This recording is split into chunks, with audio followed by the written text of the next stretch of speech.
마이크를 테스트하겠습니다. 전주 현암교회 오신 성도님들을 진심으로 축복하고 환영합니다. 오늘은 12월 27일 11시 주일 예배를 온라인으로 가정에서 드리게 됩니다.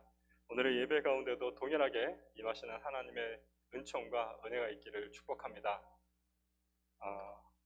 계속할까요? 괜찮습니까? 네.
다 함께 묵도하심으로 송년 주일 예배 하나님께 드립니다.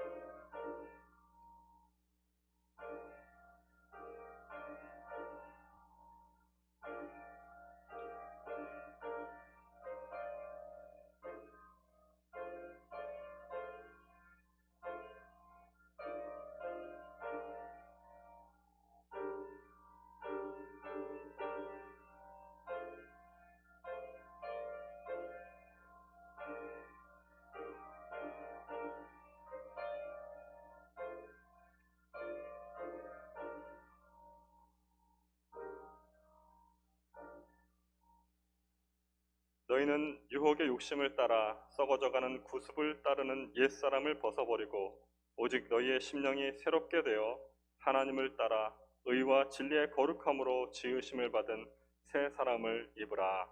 아멘. 다 함께 일어나셔서 찬송가 15장 찬양하시겠습니다. 찬송가 15장입니다.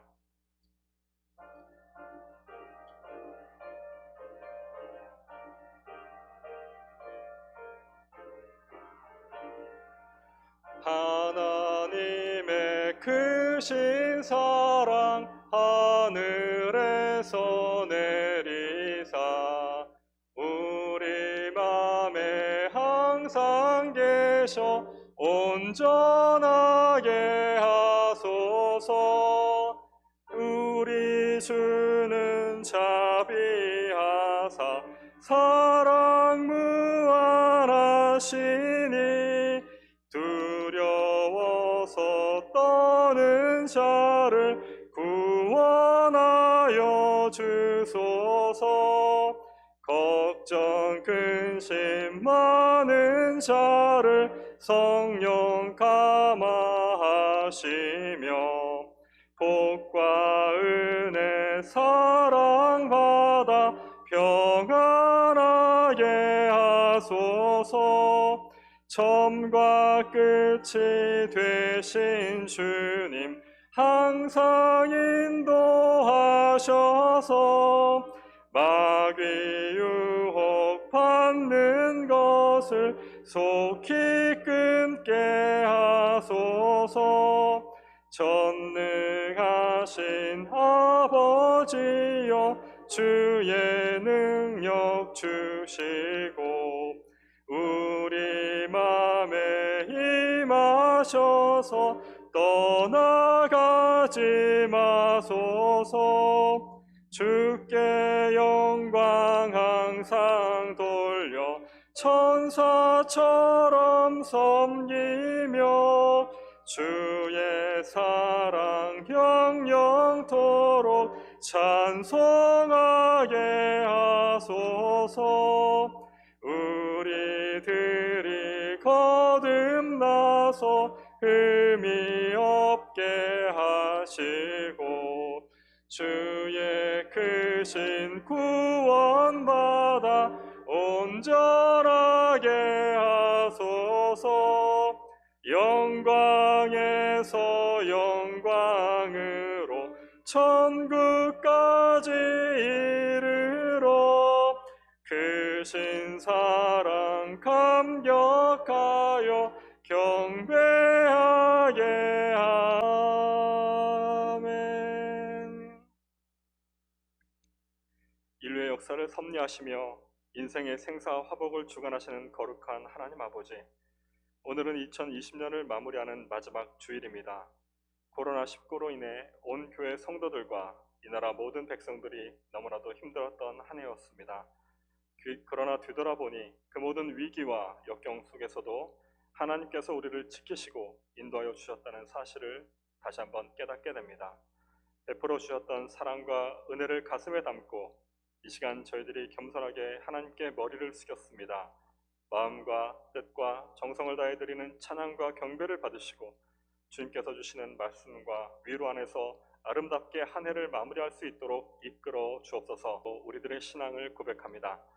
나는 전능하신 아버지 하나님. 성시교독 교동문 16번 10편 28편 말씀입니다. 그들은 여호와께서 행하신 일과 손으로 지으신 것을 생각하지 아니하므로 여호와를 찬송하며 여호와는 나의 힘과 나의 방패이시니 여호와는 그들의 힘이시오 그의 기름 부음 받은 자의 구원의 요새이시로다. 아멘. 찬송가 85장입니다. 찬송가 85장입니다.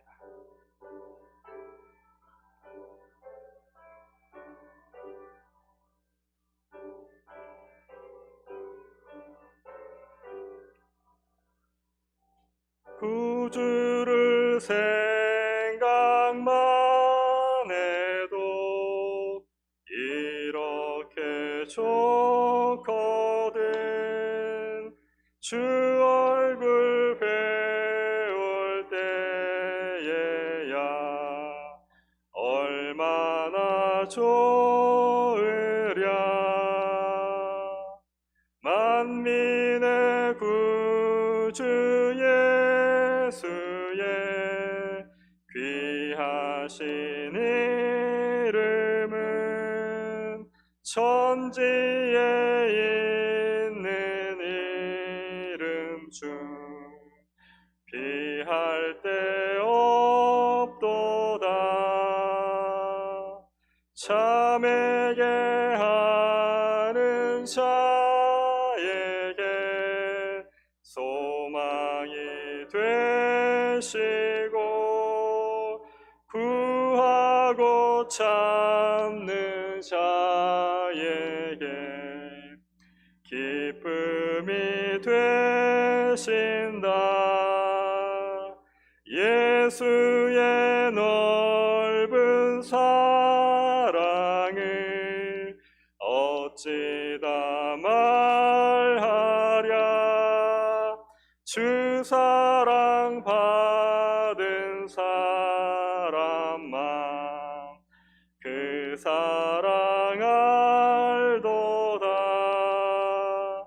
사랑의 구주 예수여 내 기쁨 되시고 이제로부터 영원히 영광이 되소서.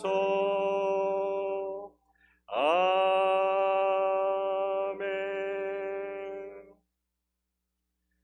다 함께 기도 드릴 때 서동석 장로님 기도 인도하시겠습니다.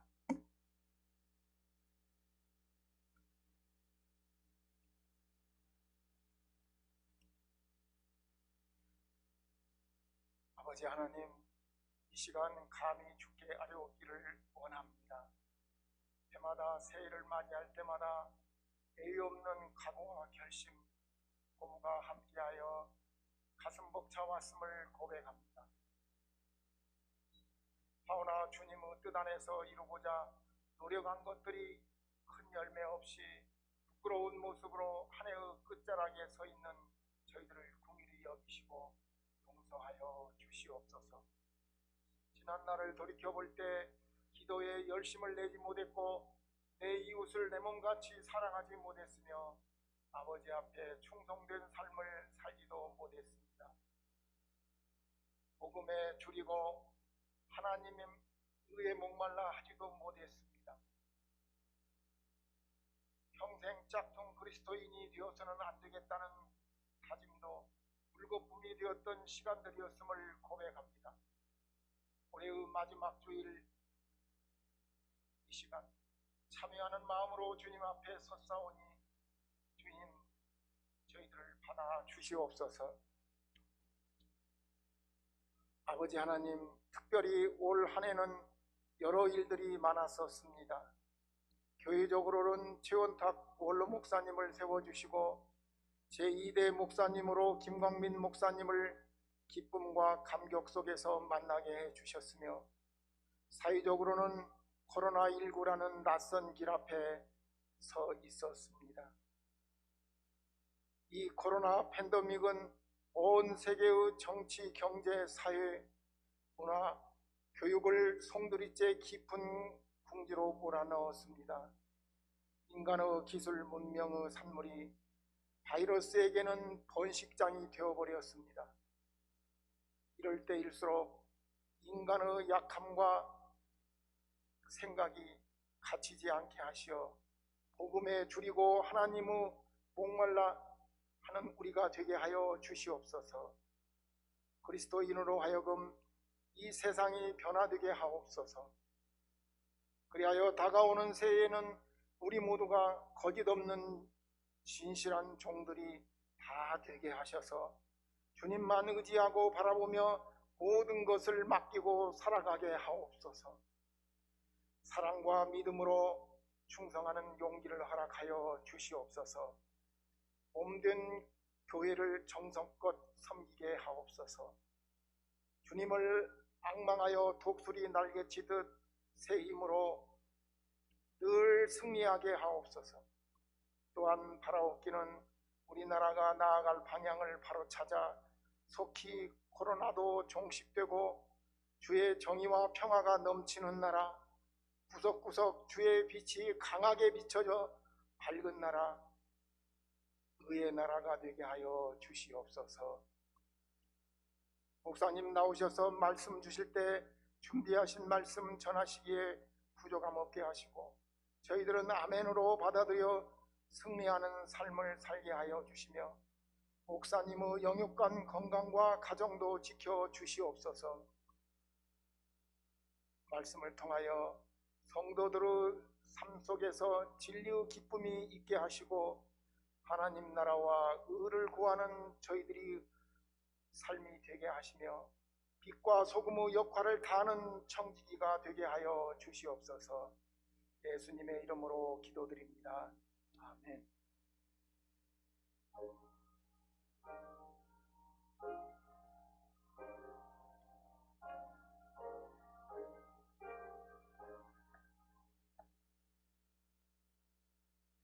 오늘 하나님 말씀은 신약성경 마태복음 25장 14절에서 19절까지의 말씀입니다.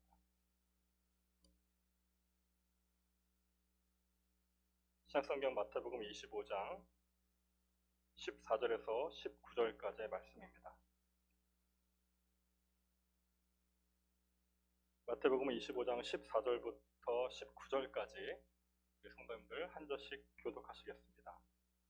14절입니다. 또 어떤 사람이 타국에 갈 때 그 종들을 불러 자기 소유를 맡김과 같으니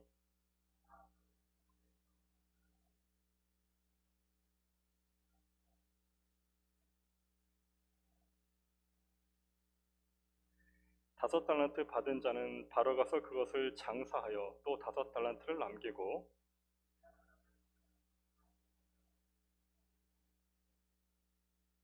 1달란트 받은 자는 가서 땅을 파고 그 주인의 돈을 감추어 두었더니 오랜 후에 그 종들의 주인이 돌아와 그들과 결산할세. 아멘. 샬롬. 주님의 평강이 함께 하시기를 축복합니다. 코로나 때문에 이제 가정에서 온라인 예배로, 그리고 우리 예배당에서는 소수의 성도님들이 함께 예배를 드리고 있습니다. 1년 전 오늘만 해도 우리가 이런 날이 오리라고는 생각지도 못했었습니다. 올 한 해는 참 코로나 때문에 여러 가지가 어렵고 힘든 가운데 또한 살고 있습니다. 그리고 이제 앞으로 내년 이맘때가 되면 어떻게 될지는 모르겠지만 하나님이 허락하셔서 우리가 마스크를 벗고 일상생활로 돌아가고 현장 예배가 회복되기를 하나님 앞에 진심으로 바랍니다. 주님이 허락하실 줄로 믿습니다.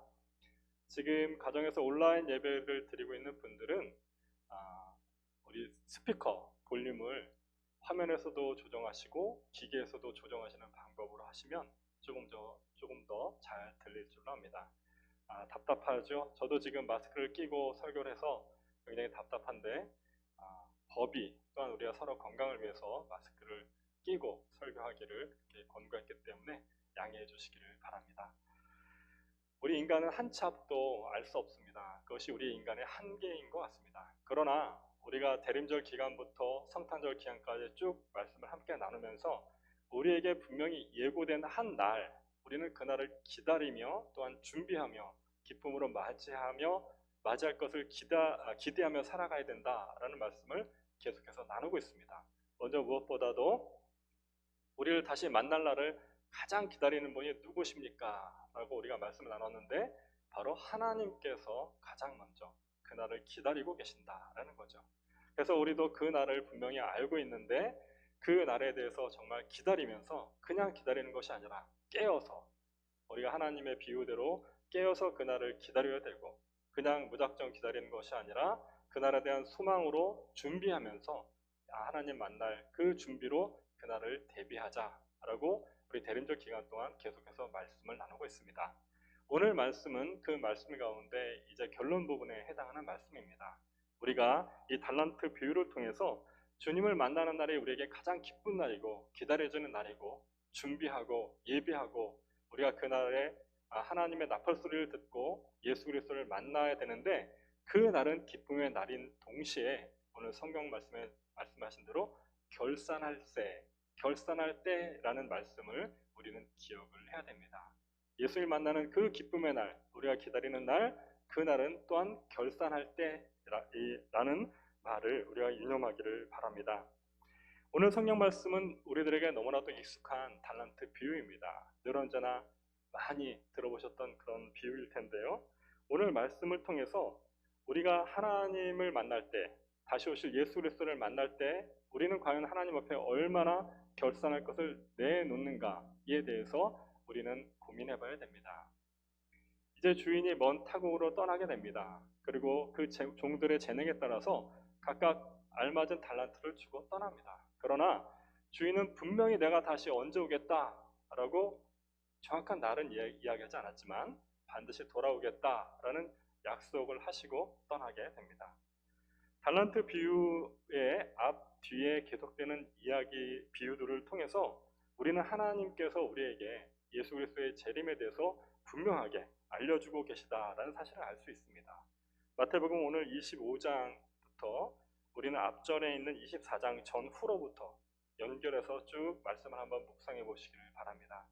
이 말씀은 1차적으로는 그 당시 예루살렘의 멸망에 대해서 이스라엘 사람들에게 예수님께서 하시는 말씀이지만 2차적으로는 전 세계 모든 우리 인류에게 예수 그리스도의 재림에 대해서, 즉 이 세상에 우리가 표현하는 종말에 대해서 하나님은 말씀하고 계십니다.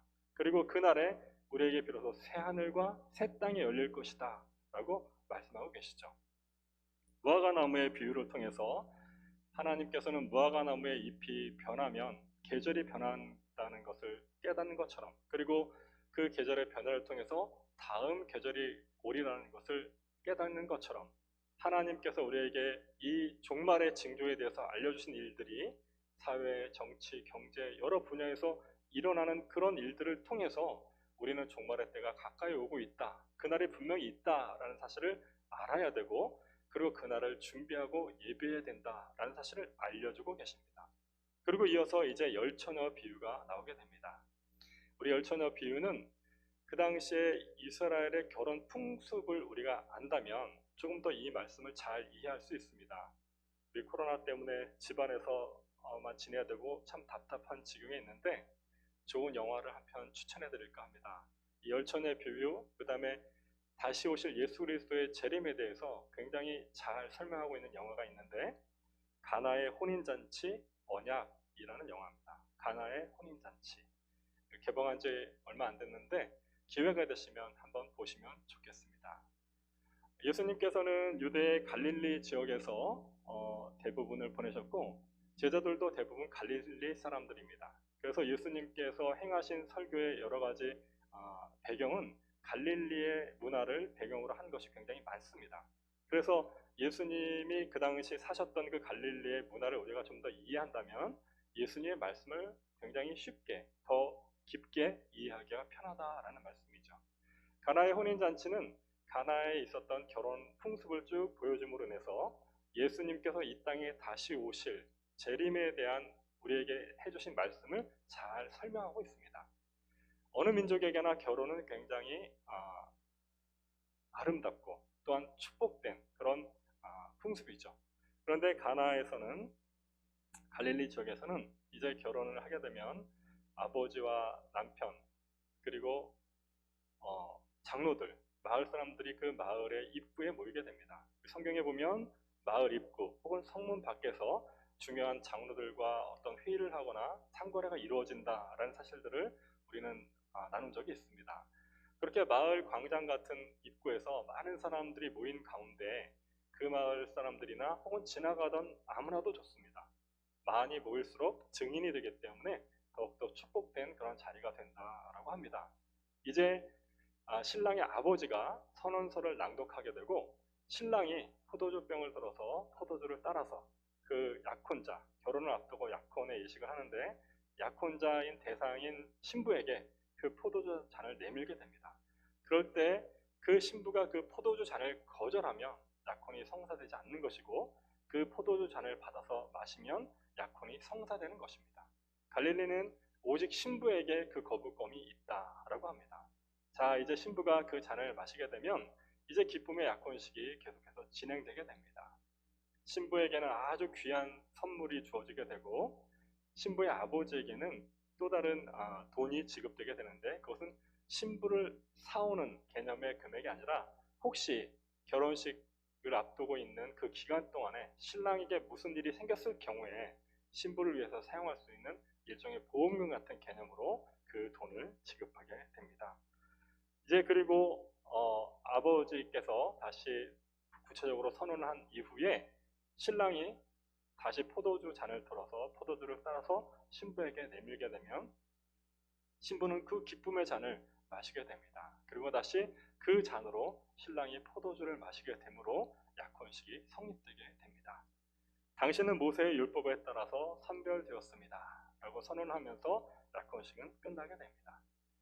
팔레스타인 지역에서는 같은 빵과 같은 잔을 마신다라는 의미는 공동체가 된다라는 의미를 가지고 있습니다. 그래서 예수 그리스도께서도 성만찬 하실 때에 우리에게 피와 살의 개념으로 떡과 포도주를 나누시면서 제자들과 더 나아가서 우리들과 이제 예수님은 하나의 공동체가 되었다라는 것을 선언하고 계신 겁니다. 바로 그 말씀과 동일하게 되죠. 자, 이제 약혼식을 한 이후에 1년 정도, 평균 1년 정도 이후에 결혼식을 갖게 됩니다. 신랑 신부는 다시 헤어지게 되고 이제 신랑은 헤어진 이후에 가서 무엇을 준비할까요? 신부와 함께 살 집을 준비합니다. 아버지의 집을 어떤 방을 더 넓힌다든지 가구를 들여놓고 이불이라든지 여러 가지 신부를 맞이할 준비를 1년 동안 신랑은 하는 겁니다. 그러면 신부는 또 어떻게 됩니까? 역시 신부도 1년 동안 그 결혼식을 준비합니다. 예복을 준비하고 그 다음에 결혼한 이후에 가정에서 쓸 여러 가지 천들을 준비하게 되죠. 들러리들도 준비하게 되고. 그러나 시장이 먼 경우에는 이것 때문에 시장을 여러 번 오고 가야 되는 굉장히 힘들고 긴 시간이 소요되는 그러한 일들입니다. 1년 동안 신랑은 처소를 예배하게 되고 신부는 그 신랑을 맞이할 예복을 준비하면서 신랑이 오기를 기다리고 있습니다. 예수님께서 하나님의 나라로 가시면서 뭐라고 말씀하셨습니까? 우리들과 함께할 처소를 예배하러 간다. 그러니까 이 말씀은 가나의 혼인잔치는 예수님께서 성육신으로 이 땅에 오셨고 그리고 우리와 함께 하시고 다시 오실 것을 얘기하신 재림을 얘기하신 그 모든 여정을 이 혼인잔치 안에 그대로 담아내고 있습니다. 그렇기 때문에 이 이스라엘 사람들은 예수님의 이 말씀이 너무나도 잘 이해가 되었고 무슨 뜻인지 알았다라는 이야기죠. 예수님도 이제 이 땅에 성육신으로 오셔서 우리를 구원해 주시고 또한 우리가 예수님으로 인해서만 하나님의 나라 갈 수 있는 그 하나님의 나라 가는 길이 열렸습니다. 예수님과 우리는 약혼한 것입니다. 그래서 성경은 예수님을 신랑이다, 우리는 신부다라고 표현합니다. 그리고 예수님은 이제 우리와 약혼식을 끝내고 처소를 예배하러 잠깐 가셨고 다시 오시겠다 약속하신 거죠. 그래서 우리는 그 신랑을 기다리는 신부의 마음으로 언제 오실까 전부 준비하면서 예배하면서 기다리고 있는 게 바로 우리입니다. 이제 그 말씀들이 이해가 되시죠? 자, 이제 그래서 신부는 1년 정도를 예상하지만 이제 그 모든 예복을 준비하고 신랑이 오기만을 기다리는데 예복이 준비가 된 이후에는 신랑이 언제 올지 예고되어지지 않고 오기 때문에 예복을 입고 선잠을 자면서 그 밤에 혹시 올까 등불과 기름을 준비하면서 자고 있다가 신랑이 오면 맞이하는 것이 관례였습니다. 그런데 더 특이한 것은 그 결혼식 날 신랑이 오는 날은 오직 신랑의 아버지만이 결정하고 알고 있다라는 사실입니다. 아들은 1년 동안 열심히 준비해서 이제 피로연도 1년 동안 준비해서 신부를 맞이할 모든 준비를 다 마치게 됩니다. 그런데 그날 결혼식 날과 신부를 데리러 갈 그 시간은 오직 신랑의 아버지만이 알고 있고 그 신랑의 아버지가 모든 준비가 다 끝난 이후에 아들도 모르게 아무도 모르는 그 날을 신랑의 아버지가 선언서를 다시 한번 낭독하고 이제 가서 신부를 데려오너라 라는 명령이 떨어지게 되면 그때서야 비로소 결혼식이 시작되는 겁니다. 그러니까 아들도 모르고 아무도 모르는 거죠. 예수님께서 이 땅에 다시 오실 것을 누가 알겠습니까? 아들도 모른다. 예수님이 말씀하신 그 배경이 바로 이런 말씀입니다. 자, 이제 그래서 결혼식 준비가 끝나서 빨리 가서 이제 신부를 데려오너라. 그러면 신랑과 친구들은 신나게 신부를 데리러 갑니다. 그런데 그 시간은 오직 아버지께서 말씀하셨기 때문에 낮이 될지 밤이 될지 아무도 모르는 거죠. 대부분 저녁 시간에 횃불과 함께 신랑과 신랑의 친부들이 와서 신부를 맞이하게 됩니다. 신부는 이제 나올까 저제 나올까 예복을 입고 기다리고 준비하고 있다가 그 신랑의 부름소리에 달려나가게 되고 꿈에 그리던 신랑을 맞이하게 되고 신랑과 신부는 이제 하나가 되게 됩니다. 그럴 때 얼마나 기쁘겠습니까? 그 만남을 1년 동안 준비하고 기다렸는데 그래서 그때 신랑의 친구들이 이제 신부 앞에 가마를 내려놓게 됩니다. 그러면 예복을 입은 신부는 그 가마에 타게 되고 신랑의 친구들이 그 신부를 위로 올려서 그 가마로 들것에 들어서 이제 신랑의 집으로 잔치의 자리로 가게 됩니다. 신부가 공중에 들려 아버지 집으로 간다라는 표현입니다. 우리가 예수님께서 이 땅에 오셨을 때 온 인류가 하나님 앞에 들림을 받는 바로 그 장면이 동시에 재현되게 되는 겁니다. 그러면 그 밤에 이제 신부를 신랑의 집으로 데려오게 되면 이제 신랑의 집에서는 결혼 피로연이 시작되게 됩니다. 나팔을 불게 되고 모든 사람들을 잔치에 초대하게 됩니다. 그런데 밤중에 나팔 소리가 들리기 때문에 그 나팔 소리를 듣고 잠에서 깬 사람들은 잔치에 와서 함께 피로연을 하게 되지만 나팔 소리를 듣지 못하고 계속해서 자는 사람들은 그 잔치에 참여할 수가 없게 됩니다. 가나의 혼인잔치 언약이라는 가나의 풍습을 그대로 보여주는 영화입니다. 그런데 이 영화는 슬기로운 다섯 처녀와 미련한 다섯 처녀의 이야기처럼 그 당시의 문화를 우리에게 알려주면서 동시에 예수님께서 이 땅에 다시 오시겠다 약속하신 그 언약이 어떻게 이루어지는지에 대해서도 미리 알려주고 있습니다.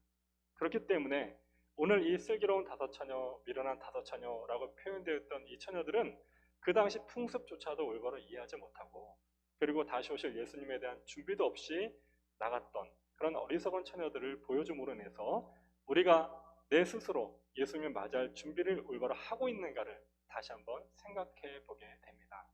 무화과나무를 통해서 반드시 그 때가 있다, 올 것이다 라고 말씀해 주셨고, 그러한 때를 우리가 분명히 믿고 예비하고 준비한다면 슬기로운 다섯 처녀처럼 정말 그날을 분명히 믿고 내가 언제든지 신랑이 오면 맞이할 준비를 해나가는 것, 즉 내 신앙이 더욱더 그 재림의 날을 기억하게 되고 그날을 믿게 되고 오늘도 기다리면서 참된 신앙으로 더욱더 굳세게 그날을 깨어서 기다리며 살아가고 있는지, 오늘 이 말씀을 통해서 우리는 다시 한번 되돌아보기를 원합니다. 그런데 이 슬기로운 다섯 처녀는 그 기름을 준비했다라는 것이 신랑을 맞이하는 입장이지만, 기름을 아무리 많이 준비한다라고 해도 신랑에게 이익이 가는 이야기는 아닙니다. 신부에게 축복된 이야기죠. 신랑을 맞이하느냐 맞이하지 못하느냐, 잔치에 참여하느냐 참여하지 못하느냐. 그러니까 슬기로운 다섯 처녀 이야기는 결국 내가 얼마나 믿음을 더욱더 굳건히 해서 신랑 대신 예수님이 오실 때 우리가 그 예수님을 맞이할 수 있느냐 하는 이야기입니다. 내 신앙을 더욱더 돌아보게 되는 말씀입니다. 이제 그리고 나아가서 달란트 비유가 이어집니다. 그런데 이 달란트 비유는 더 이야기가 확장됩니다. 내가 그날을 기다리면서 나만 준비하는 것이 아니라 내가 가지고 있는 하나님께서 주신 달란트로 인해서 이 땅 가운데 하나님의 나라를 더욱더 확장시켜 나가는 말씀으로 더욱더 확장되게 되는 것이죠. 오늘 말씀은 주님이 다시 오실 때, 그때는 기쁨의 날이지만 결산할 때라고 말씀하고 계십니다. 그 달란트의 양은 누구는 얼마 주고 누구는 조금 주고 이것이 중요한 것이 아니라 달란트를 주님께서, 즉 하나님께서 왜 우리에게 주셨고, 그리고 그 달란트를 주신 이유와 목적이 무엇인지를 깨닫고 그 달란트를 사용하는 것에 그 중요함이 있습니다. 5달란트, 2달란트 받은 종들은 그것으로 장사를 했습니다. 그리고 5달란트, 2달란트를 받았습니다. 그리고 예고하지 않았지만 어느 날 갑자기 부지불식간에 주인이 왔을 때 그 달란트들과 또한 이익이 남은 달란트들을 온전히 주인님 앞에 가져가게 됩니다. 그리고 그렇게 표현합니다. 주인께서 주신 달란트가 또한 이렇게 달란트를 더 남겼습니다. 이 표현은 이 달란트로 내가 열심히 해서 이렇게 이익을 남겼습니다가 아니라 주인께서 주신 달란트가 이러한 이익을 남겼습니다 라고 온전히 주인께서 주신 달란트 중심의 고백을 하게 되는 겁니다. 얼마나 귀한 신앙입니까? 내 것입니다. 주인이 나에게 주셨으니까 내 것이고, 내가 이런 이익을 남겼으니까 이것도 내 것입니다 라고 주장하지 않았습니다. 주신 분이 누군지 분명히 알게 되었고, 주신 이유와 목적을 분명히 고백했고, 그리고 그것을 바르게 사용했다는 것을 주인에게 온전히 영광으로 돌리는 겁니다. 그랬을 때 주인은 뭐라고 칭찬합니까? 잘했다, 착하고 충성된 종아 라고 칭찬하시면서 이제 그 잔치, 주인의 잔치 자리에 참여하는 영광을 맛보게 됩니다. 그런데 안타까운 종이 있습니다. 1달란트 받은 종이죠. 그 달란트를 주신 주인의 뜻과 의도를 생각하지 못하고 자신의 뜻대로 그 달란트를 그냥 땅속에 묻어두었다가 주인이 왔을 때 그 달란트를 그대로 가지고 가서 주인에게 주게 됩니다. 주인은 이 종을 악하고 무익한 종아, 게으른 종아 라고 책망하게 되고 쫓아냅니다. 왜 그랬을까요? 주인께서 그 달란트를 주신 뜻대로 달란트를 사용하지 못했고, 또한 더 나아가서 주인에게 오히려 손해를 끼치는 해악을 끼쳤기 때문입니다. 그래서 이 달란트 비유를 통해서 우리는 하나님께서 우리에게 주신 달란트들을 생각해 봐야 됩니다. 하나님은 나에게 어떤 달란트를 주셨습니까?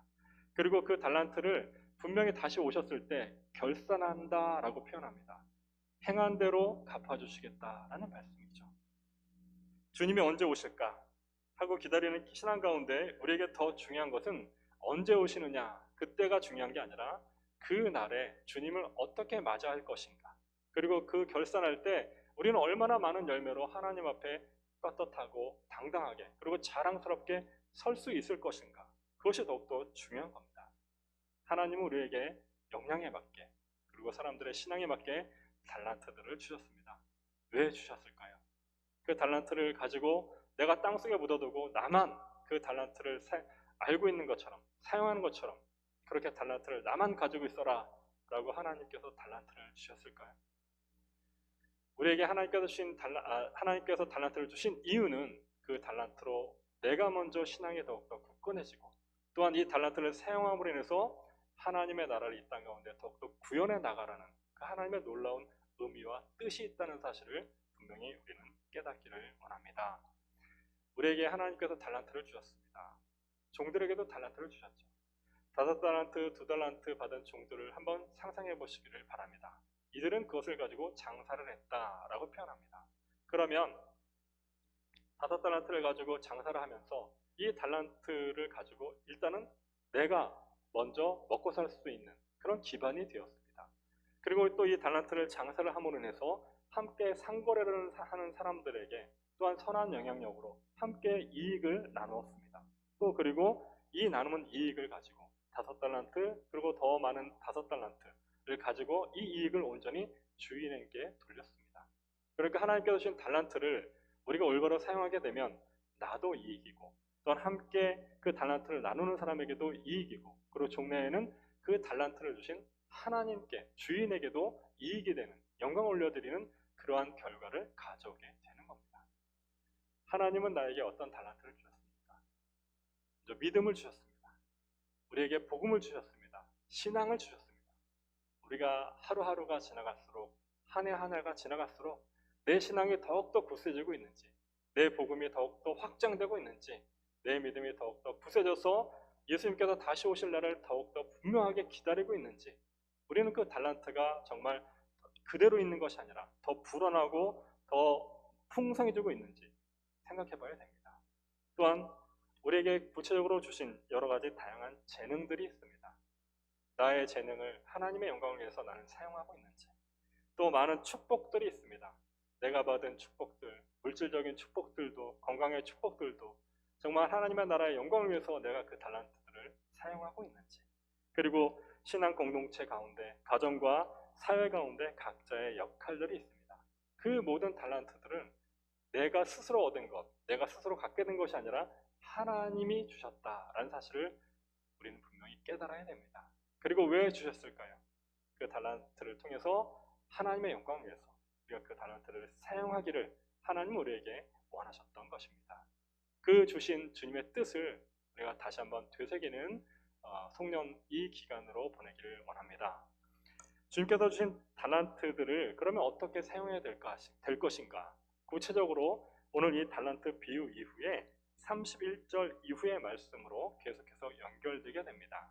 달란트 비유를 허락하시고 그리고 구체적으로 달란트를 그러면 어떻게 사용할 수 있을 것인가?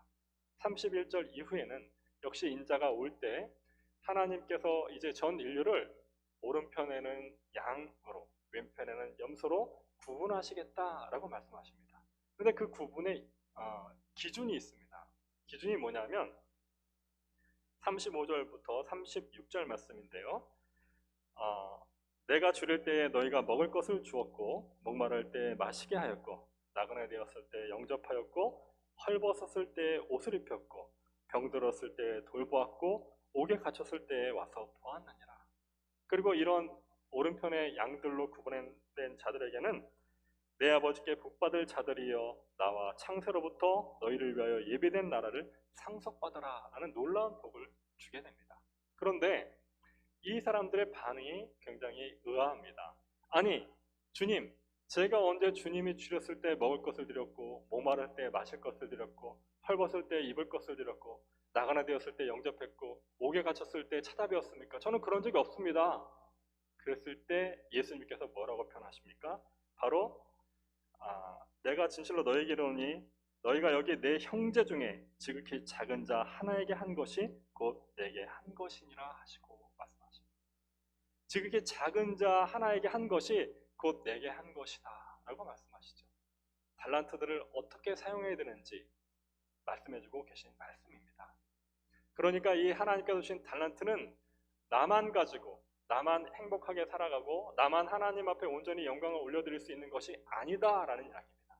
달란트를 정말 내가 가지고 있는 이 달란트를 이 작은 자 하나에게, 예수님께서 말씀하신 예수님의 형제에게, 즉 나의 형제 자매에게 사용하게 될 때 그 모든 달란트가 오직 하나님의 영광을 위해서 사용되어지는 것이다 라고 말씀하고 계신 것이죠. 반대로 왼쪽에 염소라고 분류되어 있는 자들에게는 뭐라고 말씀하십니까? 동일하게 내가 주릴 때에 너희가 먹을 것을 주지 아니하였고, 목마를 때에 마시게 하지 아니하였고, 나가나 되었을 때에 영접하지 아니하였고, 헐벗었을 때에 옷 입히지 아니하였고, 병들었을 때와 옥에 갇혔을 때에 돌보지 아니하였다. 그랬더니 염소로 분류된 자들도 동일한 반응을 보입니다. 아니, 저는 예수님을 만난 적도 없는데 언제 제가 예수님을 이렇게 푸대접했습니까? 예수님은 동일하게 말씀하고 계시죠. 내가 진실로 너에게 이르노니 이 지극히 작은 자 하나에게 하지 아니한 것이 곧 내게 하지 아니한 것이니라 하시니라. 극명하게 이들은 분류가 되고, 또한 이 결과는 굉장히 영벌과 영생으로 참담한 결과를 가져오게 됩니다. 얼마나 무서운 결과입니까? 하나님께서 내게 주신 달란트, 그 귀한 달란트들을 하나님의 뜻대로 사용하지 않는다라는 것은 그 신앙과 믿음이 결국은 하나님 앞에 온전하지 않다라고 방증할 수 있다라는 말씀입니다. 그렇기 때문에 우리에게 주신 달란트, 어떤 달란트가 있을까요? 이제 올 한 해를 되돌아보실 때 그 달란트들을 한번 기억해 보시고, 또한 오늘 이 말씀처럼 이 달란트로 나는 과연 풍성한 열매를 맺고 있는지 오늘 말씀 가운데 생각해 보시고, 또한 일주일의 삶 가운데, 송구영신 가운데 묵상해 보시기를 원합니다. 이맘때가 되면 과거로 추억을 많이 생각하시고 계시죠? 그럴 때 예전에 생각해 보시면 이맘때 항상 교회들마다 특히 잘하는 행사가 있었습니다. 촛불의 밤, 문학의 밤, 뭐 이런 것들 기억나시나요? 그래서 예전에는 몇 달에 걸쳐서 노래도 연습하고 선곡도 연습하고, 그래서 문학의 밤 막 초청장도 만들고, 그래서 온 친구들을 불러 모아놓고 노래도 뽐내고 율동도 뽐내고, 더 나아가서 선곡으로 복음을 전하던 그런 때가 있었습니다. 기억이 나시죠? 그런데 이제는 문학의 밤, 촛불의 밤 이런 것들은 아련한 추억이 되어버린 것 같습니다. 예전에 제가 중학교 1학년 때 우리 그 시골 모교회에는 선생님들이 같이 신앙생활하는 분들이 많았습니다. 그래서 제 학교 담임 선생님이 또한 교회 가면 청년 선생님이기도 하고, 얼마나 복된 교회였는지 모르겠습니다. 중학교 1학년이 되었는데 초등학교 때 담임 선생님이었던 선생님이 우리 오늘 문학의 밤에 청년들이 연극을 할 텐데 특별히 너를 캐스팅하겠다. 그래서 저는 주인공이 되는 줄 알고 너무 기뻤어요. 근데 대사도 한마디 없이 그냥 선생님이 하는 대로 있다가 들어오면 된다. 연습도 안 하고 그냥 그렇게 오면 된대요. 그래서 문학의 밤에 제가 이제 기대를 하고, 특별히 또 문학의 밤에 출연한다니까 어머니가 겨울 잠바를, 두툼한 멋있는 컬러풀한 잠바를 또 사주셔가지고 의상도 잘 갖추고 갔더니 선생님이 보시자마자 얼른 그 잠바를 벗기더니 옆에 있는 소품 물을 하나 주시는데 거지 같은 옷을 주셨습니다. 그 옷을 입고 딱 있었는데 선생님이 이제 이미 성공은 시작됐는데 무대를 이렇게 지켜보시더니 사과를 하나 저한테 딱 들려주시면서, 너는 그냥 광민이, 너는 가만히 선생님이 하는 대로 있다가 선생님이 다시 들어오면 따라 들어오면 된다. 대사도 없이. 얼마나 어려운 연기입니까? 근데 갑자기 느닷없이 선생님이 제 멱살을 딱 잡더니 야, 이 도둑놈아, 사과를 훔쳤어! 그러면서 줄줄이 무대를 끌고 가는 거예요. 그러니까 제가 얼마나 당황했겠습니까? 리얼 연기가 되더라고요. 제가 갑자기 도둑이 되니까. 그리고 질질질 끌려가는데 그 어떤 이제 할아버지로 분장한 남자 선생님 앞에서 이놈이 내 사과를 훔쳤어! 막 제 멱살을 잡고 선생님이.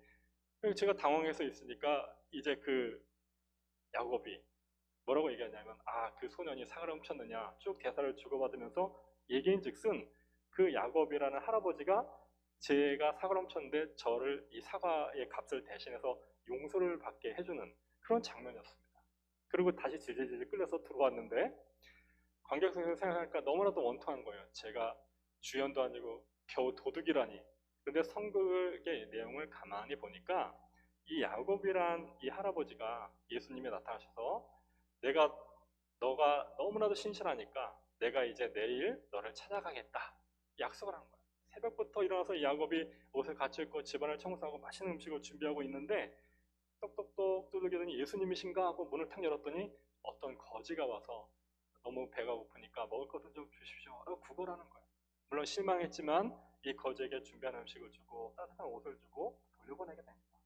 근데 조금 있다가 또 똑똑똑 그러더니 예수님이신가 하고 문을 탁 열었더니 어떤 나그네가 와서 묵을 곳이 없는데 여러 가지 어려운 처지를 이야기하니까 또 나그네를 잘 대접해서 또 돌려보냅니다. 또 세 번째로 또 똑똑똑 하는 것처럼 밖에서 시끄러운 소리가 나서 보니까 어떤 사과를 훔친 소년이 질질질질 끌려서 오게 된 겁니다. 그래서 그 소년을 대접하게 됐죠. 이제 그러면서 예수님을 기다리고 있는데 결국 그날 밤에까지 예수님은 오시지 않았습니다. 그래서 지쳐서 실망해서 잠들어 있는 야곱에게 예수님께서 드디어 찾아오셨죠. 야곱아, 내가 오늘 너를 찾아왔는데 너는 나를 너무 잘 대접해서 고맙다. 감사한 인사를 하시는 거예요. 아니 예수님, 저는 예수님을 오늘 만난 적이 없습니다. 예수님을 하루 종일 기다렸는데 예수님 왜 안 오십니까? 나는 거지로 너에게 왔었고 나그네로 왔었고 사과를 훔친 소년으로 너에게 왔었다. 그런데 너는 나를 너무나도 잘 대해줬다 하고 야곱을 칭찬하고 사랑하는 이야기였습니다. 그래서 제가 마음이 풀렸어요. 사과를 훔친 소년이지만 나는 예수님 역할이었구나. 이 선극이 바로 오늘 양과 염소 이 이야기를 각색한 선극입니다. 사랑하는 성도 여러분, 이제 올 한 해를 되돌아보는 기간으로 우리는 이 기간을 보내고 있습니다. 올 한 해 동안 나의 믿음은 얼마나 성장하셨습니까? 나의 신앙은 얼마나 더 깊어지셨습니까? 그리고 예수님을 기다리는 그 기다림은 얼마나 더 분명해지고 굳세지셨습니까?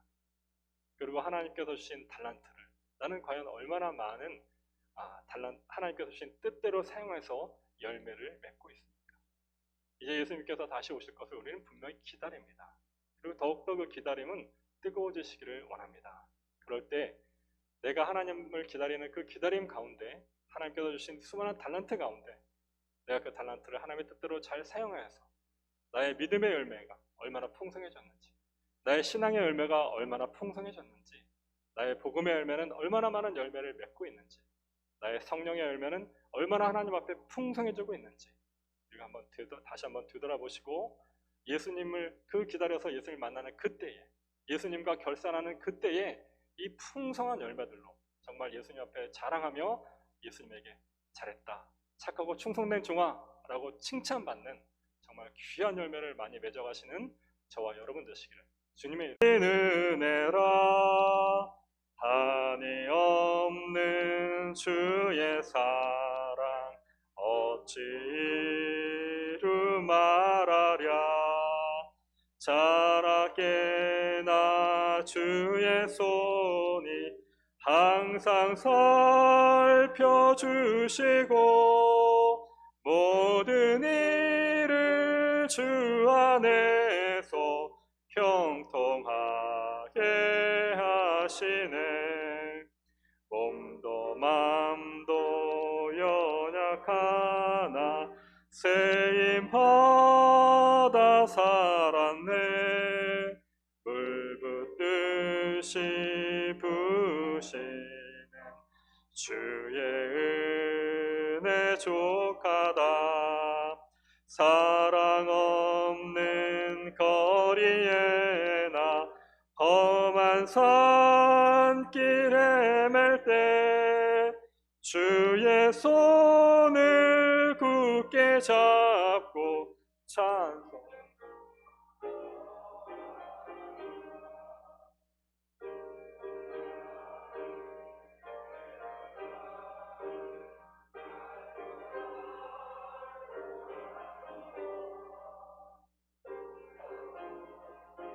주께 맡겨 벗을 날도 멀잖네.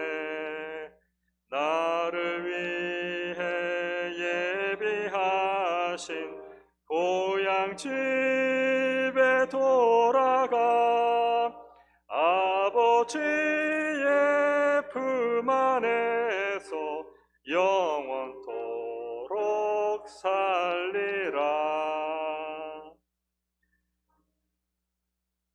하나님 아버지, 참으로 감사합니다. 하나님, 저희가 올 한 해를 되돌아볼 때에 너무나도 힘들고 어려운 일들이 많았지만 그럼에도 불구하고 우리를 그 어느 때보다도 사랑하시고 축복하시는 하나님의 그 놀라운 사랑을 다시 한번 깨닫게 됩니다. 그 사랑에 감사합니다. 또한 앞으로도 함께 하실 하나님을 더욱더 신뢰합니다. 하나님, 그 하나님께서 우리에게 주신 수많은 사랑과 은혜 가운데 아버지 하나님께 온전히 헌금을 구별하여 드리며 저희들의 감사한 마음과 또한 앞으로도 함께 동행하실 하나님에 대한 굳건한 신뢰까지도 온전히 주님께 드립니다. 주님께서 기쁘게 받아주시고 주님의 뜻대로 선하게 사용하여 주시옵소서. 그 사용되어지는 모든 일들 가운데 주님께 영광을 올려드리는 그런 역사가 일어나게 하시고 하나님, 이 땅 가운데 허락하신 그 놀라운 복음이 또한 우리 현암 교회를 통해서 더욱더 확장되며 귀한 열매들로 맺어갈 수 있도록 주님 함께하여 주시기를 원합니다. 또한 성도들의 이 모양 저 모양의 모든 형편을 아시는 주님께서 기도하는 그 기도 가운데 선하게 응답하여 주셨고 행여 여러 가지 어려움과 고난과 절망 중에 있는 성도들에게 하나님께서 위로와 평안을 함께 허락하여 주실 줄로 믿습니다. 감사드리며 예수 그리스도의 이름으로 기도드립니다. 아멘. 교회 소식을 전해드리겠습니다. 12월 31일 목요일 밤 12시에 송궁 영신 예배로 드립니다. 물론 현장 예배가 아니라 각 가정에서 온라인 예배로 드리게 됩니다. 2021년도 교회 봉사를 희망하시는 분들은 기도하시면서 신청해 주시기를 바랍니다. 또한 주소와 전화번호 변경사항을 교회 사무실로 알려주시기를 바랍니다. 코로나 2단계로 인해서 1월 3일 주일까지 송구영신 주일 예배는 온라인 예배로 드립니다. 새벽 예배와 수요 예배는 개인 경건의 시간으로 보내게 됩니다. 온라인 헌금 계좌가 안내되어 있습니다. 편리하신 방법대로 헌금하시고 온라인 헌금하신 이후에 헌금 명시가 어려우신 분들은 교회로 전화하셔서 알려주셔도 됩니다. 건강하고 뜻깊은 연말을 보내시기를 바랍니다. 우리 다 함께 일어나셔서 함께 예배 드리신 분들 축복하겠습니다. 축복합니다. 축복합니다. 우리 가정에서도 함께 가족분들을 축복해 주시길 바랍니다. 찬송가 1장 찬양하겠습니다.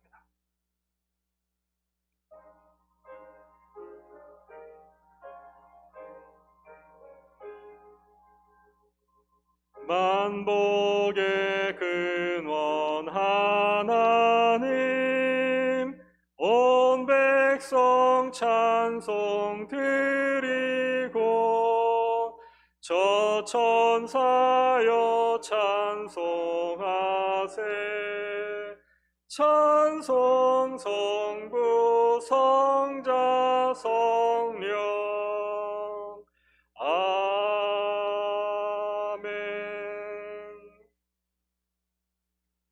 지금은 우리 주 예수 그리스도의 크신 은혜와 아버지 하나님의 놀라우신 사랑하심과 성령 하나님의 늘 언제나 동행하심이 주님 주신 달란트로 풍성하게 열매 맺어 주님을 만나 결산할 때 칭찬받는 성도가 되기로 다짐하는 현암 성도들과 또한 함께 예배하는 모든 성도들 위해 이제로부터 영원까지 함께 하시기를 간절히 축원하옵나이다. 아멘.